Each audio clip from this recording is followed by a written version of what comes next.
and welcome to Wave Fellowship. And to those who are from the US, good evening, and good morning from Asia. Well, this week I am now in Singapore, and next week I will be in Baguio, Philippines. Woohoo! Yeah, I'm back in Asia, but I'm hardly home. Every week I'm flying out to somewhere. Last week I was in Jakarta. This week I'm back home. Next week on Tuesday, actually during the past week, I was in Kota Kinabalu, and on Tuesday, this coming week, I'll be going to Baguio, Philippines to teach at Asia Pacific Theological Seminary for a week there. All right, pray for me, man, if you remember me, all right? And we are on this series in the book of Ecclesiastes, right? And we have been covering this. This is our 5th week.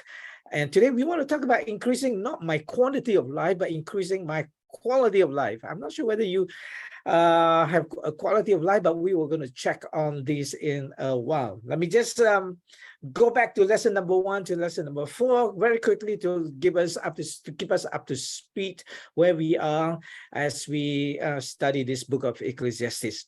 Well, we talk about working under the sun, and every time Solomon mentioned the sun, it meant that we are actually doing for nothing. Everything is meaningless. We may be working hard for our money, for our cars, for our possessions, and for everything else. But one day we will die. All of us will die. And when we die, everything is meaningless because we cannot bring this that we work so hard for, to what is beyond us. And the question is, where do we go from there?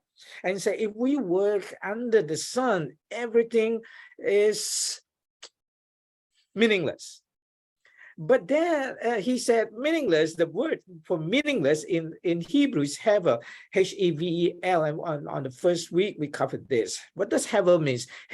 Hedonism is temporary. It's a pleasure. It's never permanent. You can have a pleasure for a moment, and that's it. It's just slip away. Education is limited. You can study all you want. You can study up all the way to PhD. But you know what? There's a limit that you can learn about the world and what's going on.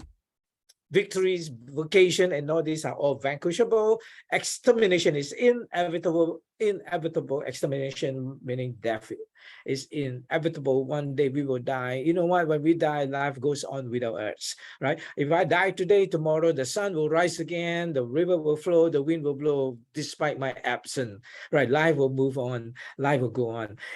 But then he introduces us that beyond under the sun there is there's a God under the heavens. If we fear God, trust God, share what we got from the blessings that we receive from Him, then it becomes meaningful.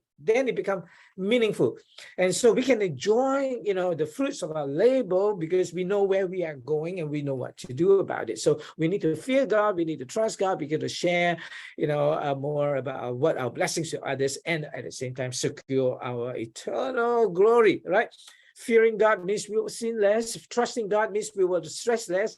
Sharing more means we grieve less. We have lesser to grieve over the things that we lost. But we can trust, we can fear, trust, and share with joy. And that was last week's lesson, right? We can be happy. How to be happy? We honor God. We accept our lot in life. We posture beyond this life that we have. We practice gratitude and we yearn forward. We move forward all the time. And today we're going to talk about, hey, we can be happy, but are we enjoying the quality of life that God is wanting us to have? Right. If you miss all these things, all these lessons, and you want to review them, you can watch the recording, go to fredchook.org. You can sign up and pay for it. And then, every week as we continue the series, you can, continue to watch this. All right. Life expectancy in the 1800s. United States is the highest at 40 years old. Can you imagine? That's your life expectancy. You live up to 40 years old. You grow up as a teenager, you go to school, you go to university, you got married in your 20s, you have your kids in the 30s, and then at 40, you die. That's it. For Singapore, our average life expectancy then in the 1800 was just 30 years old. Cambodia, surprisingly, is higher. They live longer than the Singaporean, the Malaysian, and the Indonesian. And this life expectancy in the 1800s. But as we move forward right now to the 21st century, this is what happened. Singapore is leading the life expectancy race. Right now, this average life expectancy for Singaporean is 85. 85. Now I'm at 62. I have another 25, 23 years more to go. And if I retire tomorrow, I wonder, what am I going to do for the next 23 years? And how am I going to survive for the next 23 years? All right. And let me just try. Yeah. And United States, it's about 78, 79 years old on a life expectancy scale. China, about 78. Malaysia, 75. Indonesia, about 72. Cambodia is about 70. Well, this is life expectancy. We're all going to live very long if we keep ourselves healthy, right? So this is in 2021, and we're going to live up to our 80s for some of us. So is quantity better or quality better, right? We never know our quantity as far as life is concerned. Tomorrow, something may strike, something may happen to us, and all our life we have been working so hard, but we have never enjoyed this life. Then you know what? We thought we have the quantity, but we do not have. And when we don't have the quantity, then we did not enjoy the quality. We must have that mindset of quantity plus quality. This is me in 2006. I was hired, contracted by Lion Air. At that time, Lion Air just started. They wanted to start up, set a training center for their trainers. And I came in once a month. They engaged me once a month. I would go there for a week every month and to train the trainers program, and also draw up the procedure for air crashes, the psychological repair, psychological help, to provide those victims and the victims' families. So I was over a year. I was hired, for a 1 month, once a month, I'll fly to Jakarta to do the training and all that. And you look at me at that time, man, I was overweight. I was like, enjoying my life, man. I wasn't at my fittest, at my best in terms of health. You can look at me then, I'm overweight.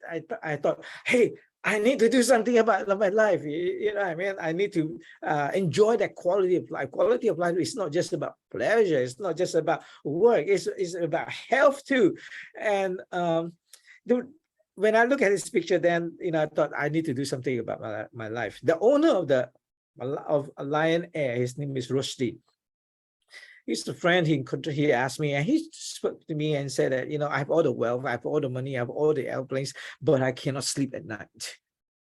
Did you know that Lion Air now is the biggest airlines in Indonesia? They have over 50% of the share of in the market share in Indonesia. They're the biggest. Second biggest low-cost airline in Asia after AirAsia. And he was wealthy. He was enjoying his life. He has everything, at a fingertip.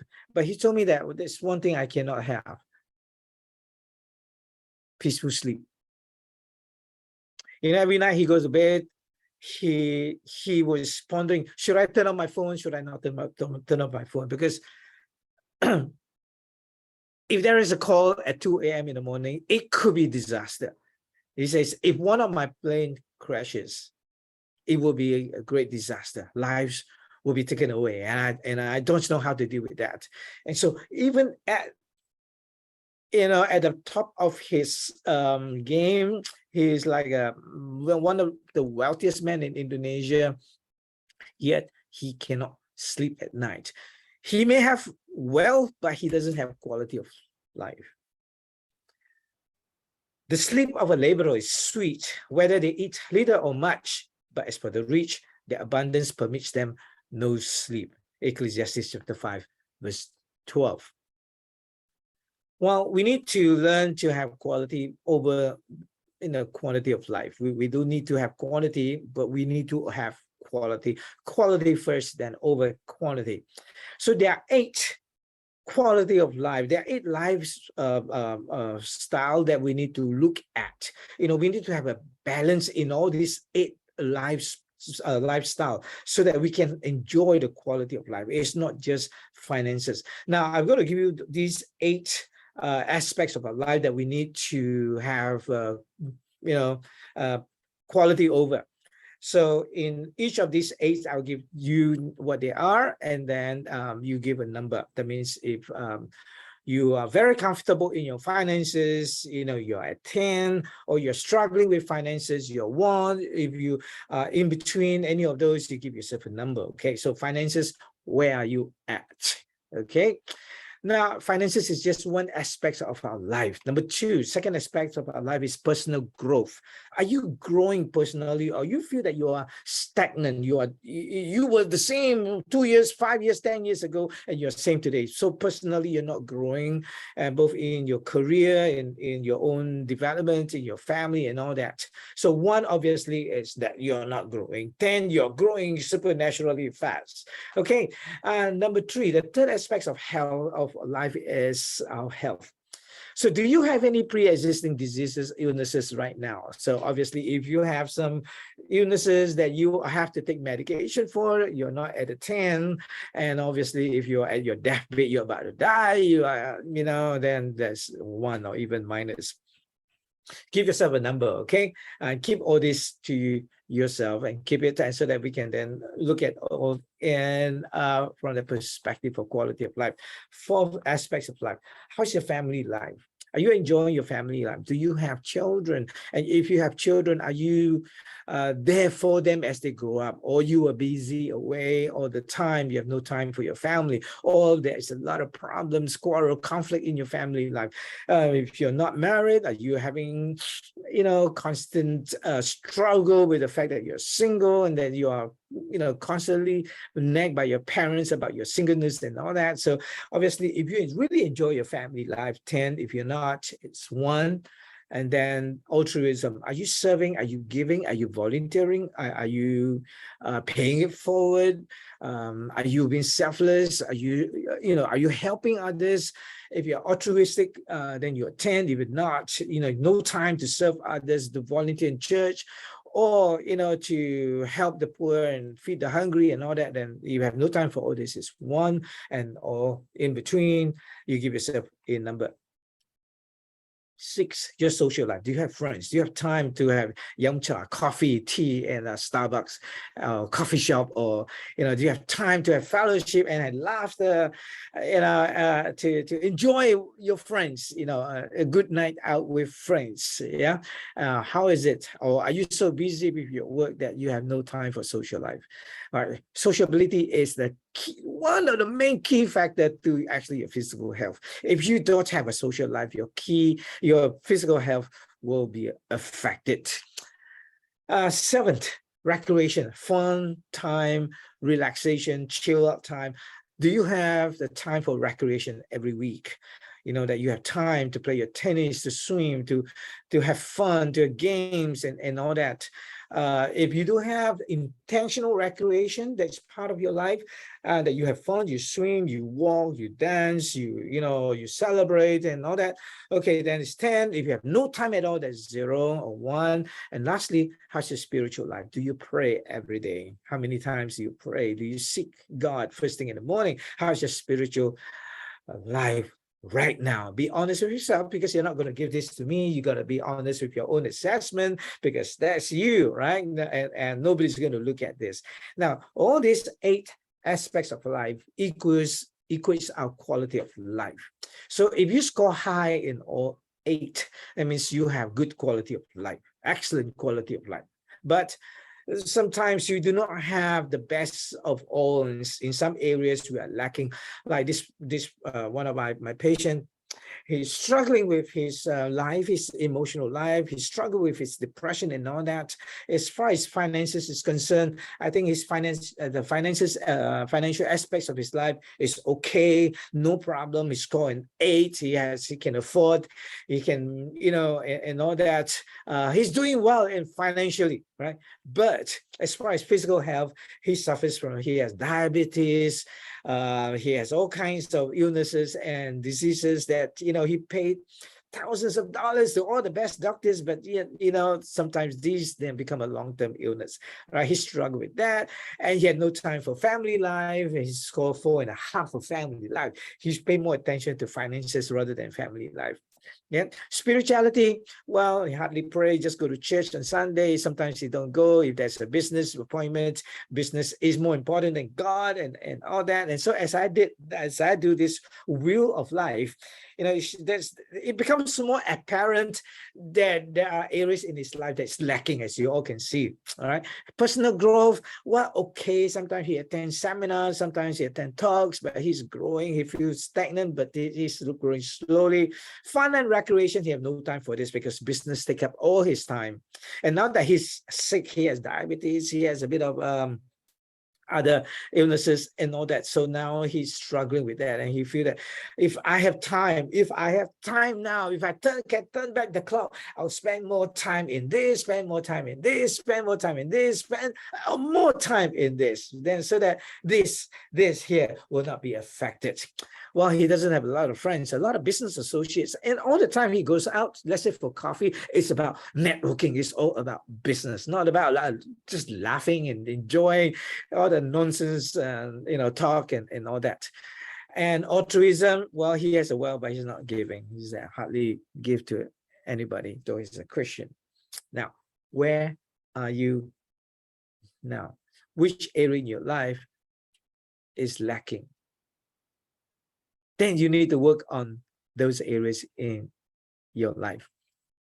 So, you know, this patient of mine, obviously his life is imbalanced. He focused on one very thing: make money, and not taking care of his health, not taking care of his family, not taking care of his spiritual life and his spiritual walk with God, not taking care of his fun and recreation and all that social life. Obviously, now he is living an imbalanced life.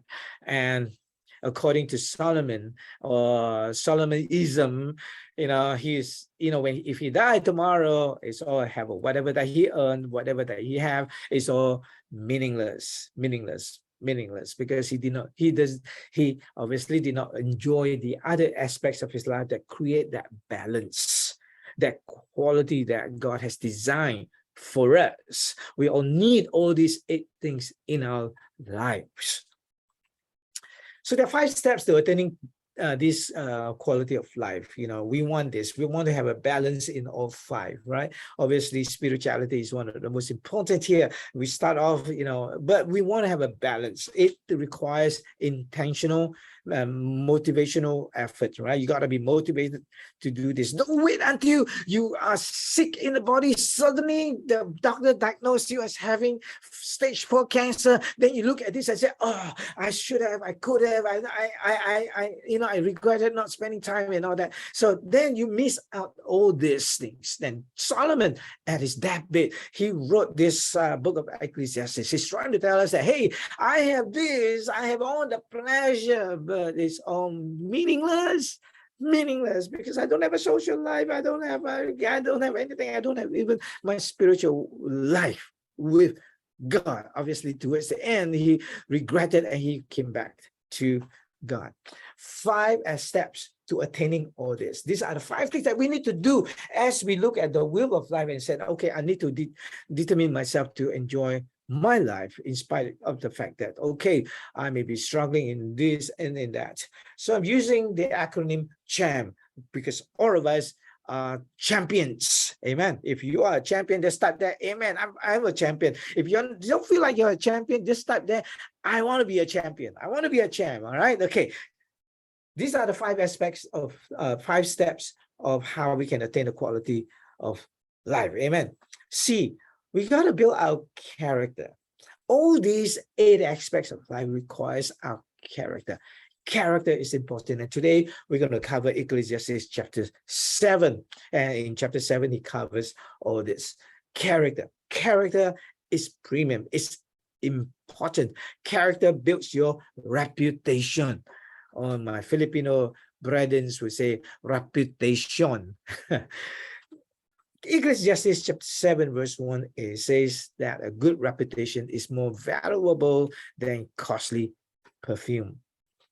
You can be so, you can have all the wealth, but if your reputation is rotten, you know what? Your family life, your social life, your spiritual life, everything else will be impacted, will be affected. A good reputation is more valuable than costly perfume. Look, if you want to have that quality of life, remember, have character, have a character. You know, what you say, you promise, what you promise, do it, follow through with it. Reputation, in fact, is the cornerstone of who you are. People know you by your reputation. You know, there's a saying, you know, your reputation precedes who you are. All right. And it's the cornerstone of who you are. Though reputation alone, through reputation alone, you can negotiate and win. And once you sleep, however, you are vulnerable and can be attacked on all sides or from all sides. Once you lose that reputation, or you lost the reputation, you know what? You're not in the game anymore to negotiate and to win, because you lose the trust of people. You lose the trust of people. It's the cornerstone of who you are. You know, you say you're gonna be there at 9 a.m. on Saturday morning. Yeah, be there. You know, I'm really grateful for the team here, you know, of Wave, because they committed, they come, and they would show up, you know, and that's your reputation. You know, reputation is important. And this week we read in the Singapore newspaper about our very first Olympic swimmer.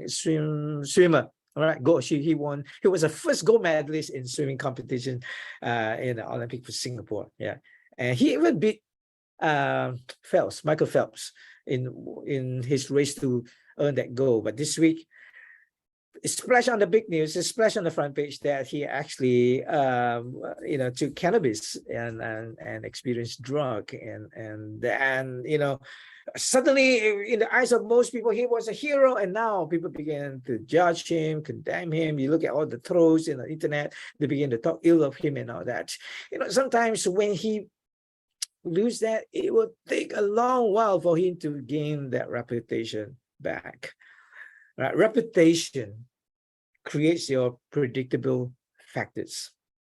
That means, you know, your reputation precedes who you are. It's your cornerstone of who you are. And people judge you based on your reputation, and whether it's good or bad. You know, that means if you were not trustable, that become your predictable factors.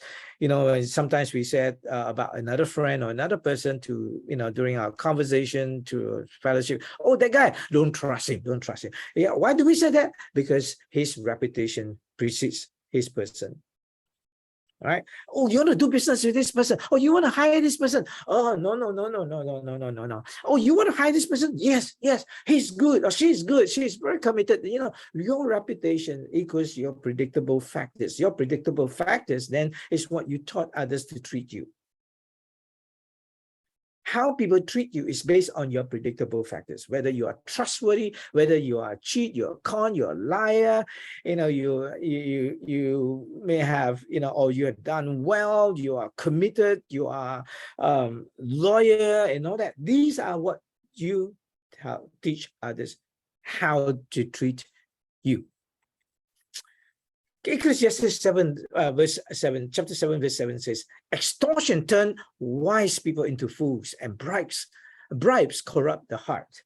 Finishing is better than starting. Patience is better than pride. Control your temper, for anger labels you. All these things label you, right? So this becomes your predictable factors. Extortion. If you extorted people, you will bribe to get what you want. You know what? That become your reputation. I think in Malaysia this week it has a big news about this. We're going to talk about this in a while. You know, finishing is better than starting. If you say, I'm going to start this, can you finish? If you say you're going to start and you finish, you know what? That becomes your reputation. That becomes who you are. And that becomes who you are to people. Because when you say you're going to be there, you're going to be there. When you start, you're going to finish, and you actually finish it. That becomes your reputation. Patience is better than pride. Stop showing off. Stop boasting and all that. Be patient. If you're not there yet, be patient. And your temper obviously is the key, is the main key to how people judge you. If you get easily angered and easily, flustered, then people will see that reaction from you, and then they will judge you. Better don't say this thing to that person. He will get angry with you. We already predicted this of others. So Ecclesiastes said, hey, protect your reputation at all costs. Be mindful. If you want to have a quality of life, if you want to have friends, you want to have businesses, if you want to have good life, family life, and all that, hey, build character. It will help with building of your quality of life. Character is the number one step to attaining quality of life. Number two is your humility. To be humble is key in attaining all these 8 aspects of our life. Humility is important because humility helps us win friends, help us win trust, help us, win the heart of God as well. Ecclesiastes chapter 7 verse 5 says, it is better to heed the rebuke of a wise person than to listen to the song of fools. Don't long for the good old days. Oh, last time I did this. Do you know who I am? Because I did this, I did that. Don't long for the good old days. Hey, today's a new day. Humble yourself. Learn new stuff. Grow from where you are. It's better, if you are wrong, it's good to heed the rebuke of a wise person. It takes humility to learn. It takes humility to, take on a rebuke for something that you may have done wrong. Very, very often when someone tells us that, hey, that's not the best thing to do, that's not the right thing to do, we get worked out and we become defensive. We start to fight. We start to attack, and we become offensive. That's not being humble. Humility has nothing to do with meekness and weaknesses. Humility is an attitude that comes from understanding our place in the larger scheme of things. So, I may be a professor, a teacher of this and all that, but that doesn't mean that I know everything. I need to learn. I need to humble myself. It entails not taking our desires, successes, and failings too seriously, right? So I need to learn. I can learn from the waiter and the cleaner and all that. I can learn something from them too. A humble mindset has significant positive effects on our cognitive, interpersonal, and decision-making skills. Did you know that? When you are humble, you are better at these things. You're better at these things. Humility is directly related to our ability and willingness to learn. Humble people are better learners and problem solvers. Many times we judge a speaker, a teacher, and we look at the same, oh, this one, I know, I don't need to learn anymore. Okay, well, fine. I still listen and learn and read a lot for me to do my research. I'm humbled by many times by what I read, what I heard, what I watched, on YouTube and all that. I say, I didn't know that. Wow, this is, it takes humility for us to say, oh yeah, I'm willing to learn. I'm willing to study. I'm willing to grow. Humble. We need to be humble enough to know that God is in control of everything, not me, not you. God is in control of your life when your life ends. God is in control of that. We got to be humble to know that. All right, so humility is needing it, and humility and ability here can create matrix that can create these 4 variables. Even though you have abilities, you need to have humility. Now, if you have ability, there's no humility in you, you are often complacent, proud, that I can do it, I don't care, I don't need to learn, I don't need to improve, I don't need to go for my continuing education and all that. Complacency sets in. And complacency is actually a sort of a pride, and pride comes before a fall. If I have no ability, I don't know anything, and I'm not humble to learn, then I'm feeling very childish. I'm behaving very childishly. If I'm humble, I have no ability at all, that means I'm constrained. Hey, we need to learn. We need to do something about, we need to improve our skill sets and all that. Yeah, we may be humble, but don't stop there. Learn from others and grow.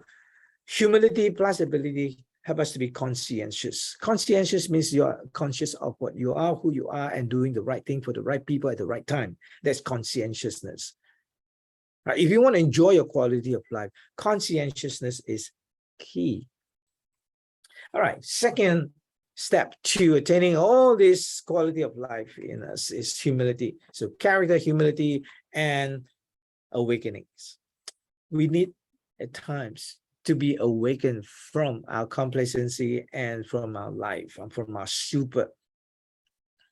God has a way to wake us up, when we are not living a life according to his purposes and will. Though we have a choice not to heed, those lessons that God may have placed before us. Awakenings is important. Always look for challenges and learn from those challenges and say, okay, maybe God is in it for me to learn something from this. Maybe, my health is not good now. I have this illness. I got COVID or whatever. Now I need to look at, okay, my family life now become super important. My recreation becomes super important. I need to work on all these other aspects of my life. The day you die is better than the day you are born, say the wisest man in his time. Better to spend your time at funerals than at parties. After all, everyone dies, in case you don't know. Yeah, everyone dies. So the living should take this to heart. Did you know that you learn more in a funeral than in a wedding or in a party, or in a celebration? See, when you are suddenly contracted with, say, an ailment, the end of life, a terminal disease, suddenly, you realize that, oh, wow, I am missing out all these things. That's why he says the day you die is better than the day you were born, because the day you were born stupid. And the day you die, you could be, wise enough to realize that, hey, I could have, and now I can, God permits me to extend my life. I can do this more. Sorrow is better than laughter, for sadness has a refining influence on us. So when God teach us a lesson, wake us up. You know what? That could be a great lesson for us to learn, to improve, and could be a time of awakening. Because a wise person thinks a lot about death, while a fool thinks only about having a good time. You know what? He calls himself a fool because while he was living, he just want to have a good time. And now he's on his deathbed. He says that, yeah, we should think a lot about death, because everything that we do, we cannot bring it over to the next life. That we will be where we will be going, and everything become meaningless. This guy is Johnson Lam. He's a friend of mine. For some Malaysians, you may know him. He's the founder of I forgot what Kaki DIY. And he started this non-profit things to help the community to learn how to repair and repair stuff, be creative and all that. And so he got onto this and want to help people to learn how to do their own work and do their own repair without having to pay prohibitive prices for repairing and to buy new stuff and all that. He said everything can be repaired. Now, how did he came up? How does it come up to this point where he suddenly have this thing to help people, to help them to repair rather than just throw and buy new stuff? He had what we call NDE, near-death experience. He was riding his motorbike, and he was out with his friends riding his motorbike, and then he went off a hump, and he flew about 20 feet up and then fell, and then onto the ground, and he actually died. He died. He knew he died because he told me this story. When he died, he could see himself being lifted up from his body. He could see his own body lying on the ground, and he could see all his other friends who are riding the bike coming back to him and going towards him to try and resuscitate him, and they were all calling out his name. Then he was so at peace. He was so at peace that he said, you know what, I wish I'm not coming here. I really enjoy this. And when somehow God spoke and said, your time is not up yet, boom, and then he went back to his body. He woke up. He panicked, he injured himself seriously, severely. He was sent to the hospital, and then his perspective of life changed. All these things that he was chasing after doesn't matter anymore. Now my life is to help people. So he came out with this foundation called Kaki DIY or Kaki Repair, something like that. It's a nonprofit that he was set up to help young people to, hey, you can't repair stuff because God repaired him. So rather than chuck and throw away, he can, you can always repair. He repaired his own life. And the axis when I was speaking at TEDx, and he was there with me. And this guy, 44 years old, one of my former staff, one student as well. And he was coughing for 6 months, and he did not go to see a doctor. He was pursuing his dreams and his work. And then he was coughing so badly that he relented to the demand of his wife to go and see a doctor. And when he went to see a doctor, the doctor diagnosed him as having a lung cancer, stage 4, and it has spread to his brain. Young man, 44 years old. Lung cancer, stage 4, and he has spread to his brain. Now he's on chemotherapy. All of a sudden, whatever that he was pursued, it's not important. Not important anymore. My wife is important now. My family is important. My God is important. My friends are important. Suddenly, the aspects of his life, perspective of his life change.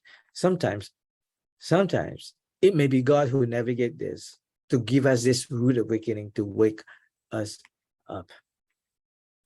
M is for moderation. So you need character, you need humility, you need awakening, you need moderation. You need to live your life moderately. Moderation is important, right? Too many sugar in a coffee, you kill the whole coffee cup altogether, right? Too much coffee powder, and too little water, then that become too sour for me, or that's too much for me. I just could not take it.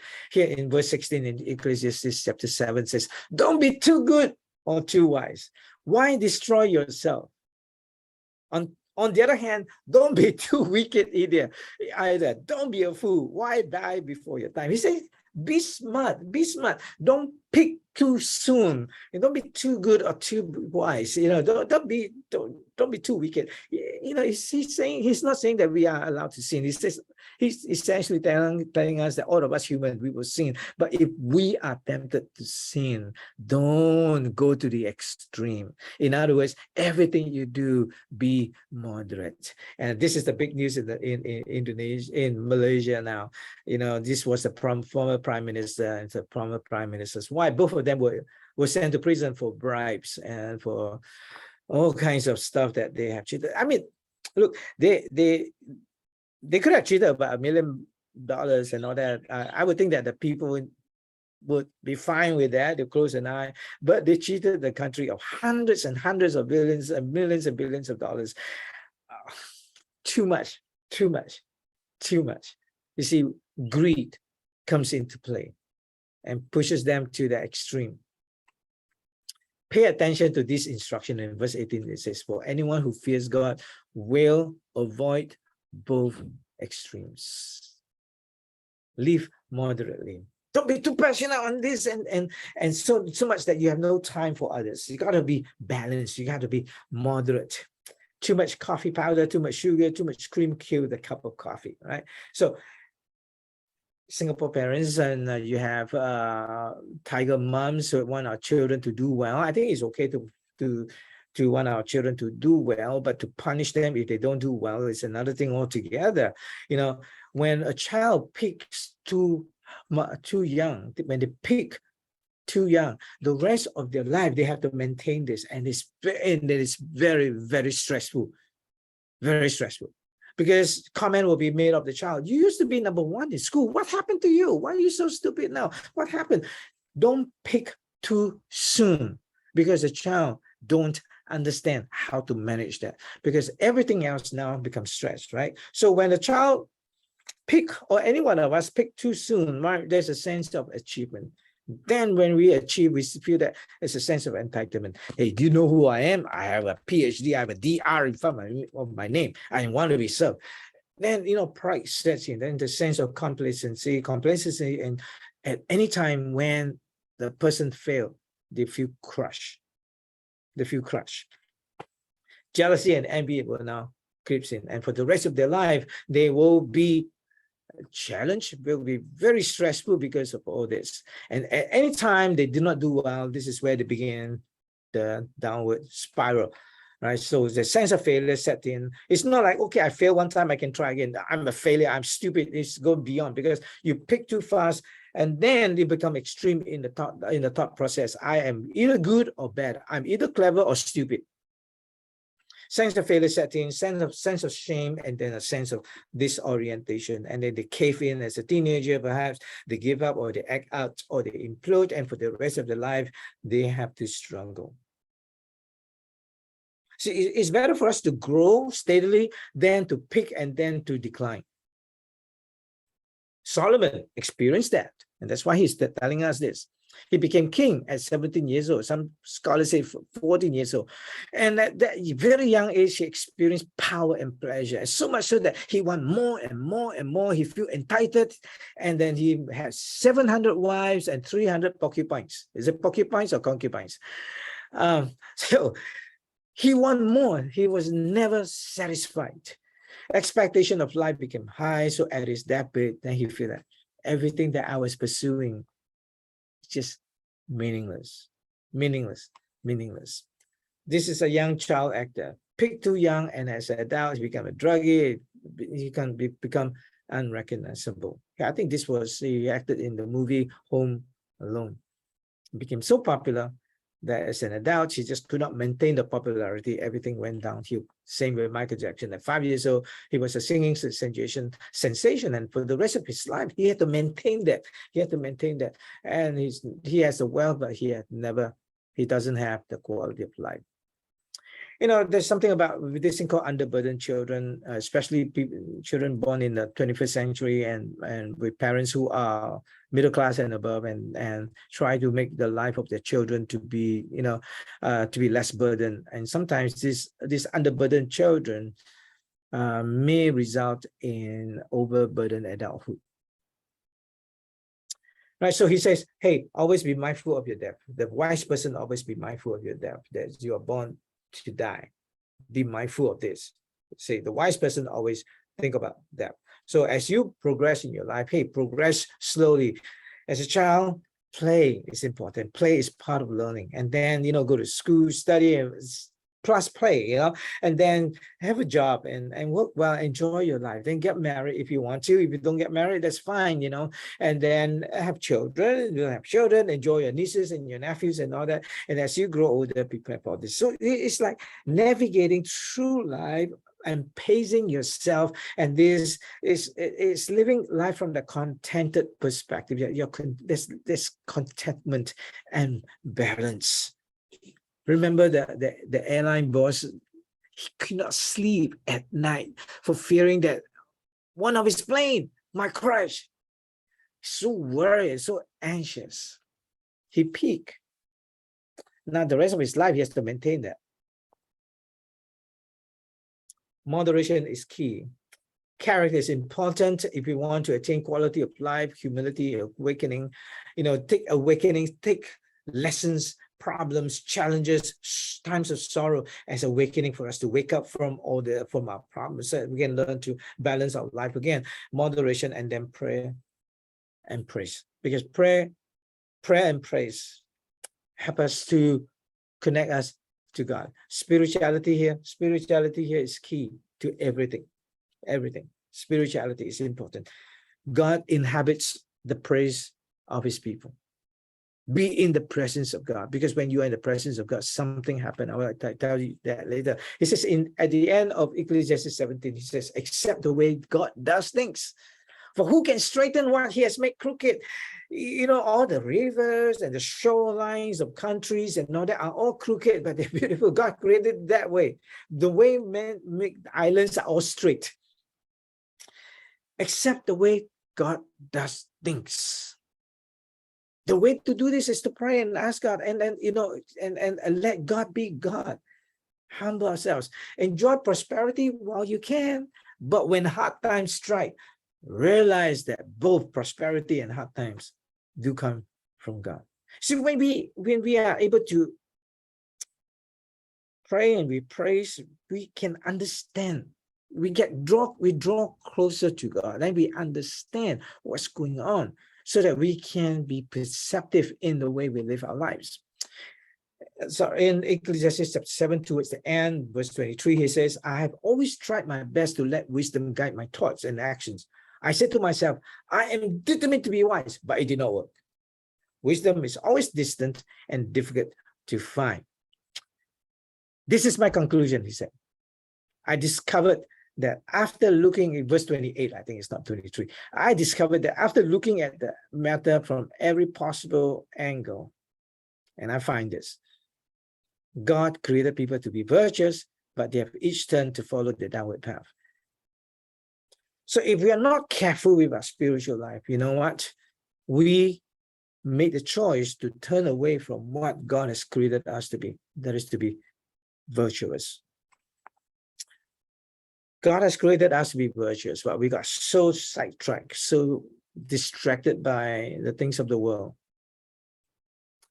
that we cannot see that the day of our death is coming. Prayer and praise will help us to focus again on God and our eternal glory. All these things matters, but they are not as important as our eternal glory. When we pray and we praise, when we got connected with God, you know, we begin to have this skill called perceptive skills. Perceptive skills. Highly perceptive people are able to see the world in a way that's different from everyone else. They have the incredible gift of making accurate judgment from the information they receive and process. So it's beyond wisdom. That's what Solomon said. I tried wisdom, but I cannot. I fail and all that. But what he needs is this perceptive skills, perceptive skill sets. It starts with information. We read about something, we are informed about something, then we can intellectualize it. All right. Irony is intelligence is spelled wrongly. Right. We can intellectualize it. Then we can use wisdom to apply it. But that's where we stand from the humanity perspective. But if we are connected with God, then we attain this thing called perceptive skills that we know. Perceptive skills help us, means we have the ability to preempt what's going to happen. The ability to prepare ourselves. Having the perceptive skills is the ability to having to pace ourselves, to know that, okay, I'm running a marathon, I'm not running a sprint, and the ability to prompt, to be aware, to inform others, to share, to be prompt, to be on time. So this is a perceptive skills that we all need, and it comes through that connection with God. And this is what I believe what Solomon is trying to tell us. Here, I tried wisdom. At this stage, I have this, but it doesn't work. And so he says, in the end, God matters in everything. And we need to work everything according to his will, and his purposes for us. That is to be virtuous. Prayer and praise will help us to manage our finances, because God is in it, manage our health, because God is in it, manage our family life, God is in it, our personal growth, God is in it, our fun and recreation, God is in it, social life, God is in it, altruism, volunteerism, serving others, giving to others, God is in this. In all these 5 here, it helps us to attain these 8 aspects of quality of life. Our finances, our personal growth, our health, our family life, our altruism, social life, recreation, and career. Spiritual, not career. So, go back to this. We're going to live to 80. Is it quantity? What's the point of living up to 80 when we are not having that quality of life? So we need to have character, humility, awakening, moderation, praise that connection with God. Next week, we'll continue with this in chapter 9. And today, I hope this will help you in some ways so that you can increase your quality of life in this life that God has given you. Let me continue with some announcement quickly before I hand the time back to Pastor Eli. Announcement: if you are if you want to rewatch this, review this, or you miss the first 4 lessons of this study in the book of Ecclesiastes, you can always go to fredchook.org and sign up and pay for it. How can we pray with you? We want to pray with you. If you feel that there's a need in your life that you want us to pray alongside with you, let us know. Go to wayfellowship.org/contact. And if you want to support us, please do so. We can do more with your support. Okay, we can do more with your support. I hope I'm a blessing to you, and hopefully you can be a blessing to us as well at Way Fellowship. Okay, don't keep things to yourself, just share it around. All right, go to our website. You can give through PayNow, you can give through GrabPay or Venmo, or to credit card. Yes, thank you so much.